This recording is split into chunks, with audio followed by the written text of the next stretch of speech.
Stop trying to build a bigger prospect list. You see, the single biggest mistake in outbound is starting with a list of who you think is a good fit instead of a list who has proven that they have the problem that you solve. Today, I'm going to show you how we target sell-side M&A bankers, one of the most skeptical audiences on the planet, by starting not with a list, but with a paper trail and how that led to messaging that's impossible to ignore. So let's dive in. For this campaign, the problem we're solving for our client, a fractional sales VP, is helping bankers get higher valuations for their clients. The proof, the paper trail, is a deal announcement. So here's one. We can see that Mesro advised Precise Flight on its sale to Signia Aerospace. And if we do a Command F and do Adam, who is our prospect, and we can find Adam Oakley, who's quoted right here. So this is our starting point, not just a list of 10,000 investment bankers scraped from Apollo. So we take the raw URL, that piece of proof, and that's what goes into Clay. All we start with is the source of the article. So first we qualify, and we're looking for specific criteria. Is it sell side? Is it mid-market? Does the quote show a value creation mindset? If the answer is no, then we disqualify them.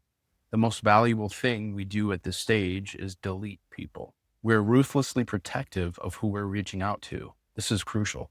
So let's take a look at the qualification. This report summarizes the research conducted for each banker in the field shortlist. The evidence gathered from public sources and the reasoning for qualification is against the PQS criteria. Criteria 1, a sell-side focused mid-market, privately held family-owned company transactions. Number 2, evidence of tension or growth-oriented commentary. And number 3, value creation orientation.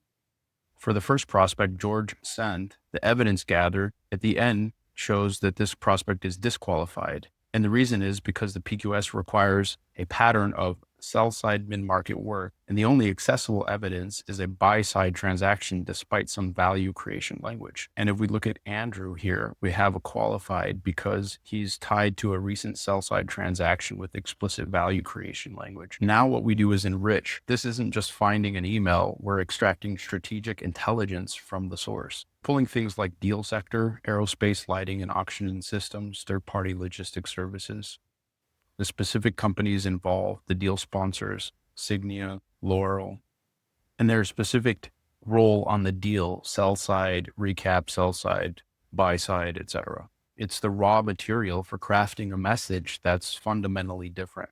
So, okay, we have the intelligence. How do we turn it into a message that a hyper-skeptical banker will actually read and respect? And this is the payoff right here. Look at these messages side by side.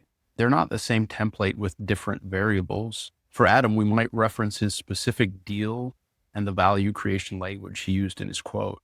For this baker, the sector and the angle are different. And so the core pain that we're highlighting is tailored to what we know about their world right now. And this is really the key non-patternistic messaging, that we're not just rotating spintax here, we're rotating entire strategic angles based on the research. Some messages lead with questions, some with a data point, and this makes it feel a little bit more human, handwritten, and respectful.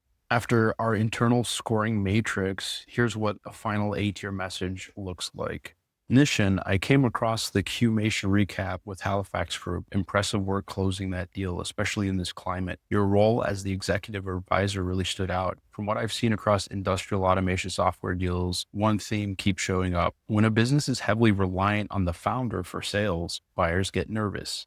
That risk usually cuts valuations by 20 to 30%. I help build a sales operation that runs without the founder, one that holds up under diligence and supports a stronger multiple. For you, it can mean two things: a smoother close and a bigger success fee. Would you be open to a 15-minute call next week to walk through the metrics that prove a sales engine is transferable? Jeff, your work on the HVAC cath lab venture sale to Cardiovascular Associates of America stood out. A strategic question for your mandate in the cardiovascular services sector. How early are you addressing the founder as a sales team risk? Buyers are now systematically penalizing this, and my data shows it costs sellers 20 to 30% on average. We act as a pre-market partner to build a founder-independent revenue system. This makes your client's company a fundamentally more valuable asset by turning a key diligence risk into strength. For you, it means bringing in more resilient, higher value clients to market. Happy to share our framework for this in a brief 15-minute call if it's a timely topic. Robert, nice work on the Santa Barbara Smokehouse sale to HKW's Panos brands. Quick thought on your next one. When a buyer gets into a diligence and sees revenue is all founder led, the multiple takes a haircut. Our data shows this penalty is consistently 20 to 30% in the consumer sector. My whole practice is fixing that before you go to market. I build a transferable sales engine that a PE diligence team can't poke holes into. Worth grabbing 10 to 15 minutes next week to compare notes on what diligence teams are actually grilling on right now.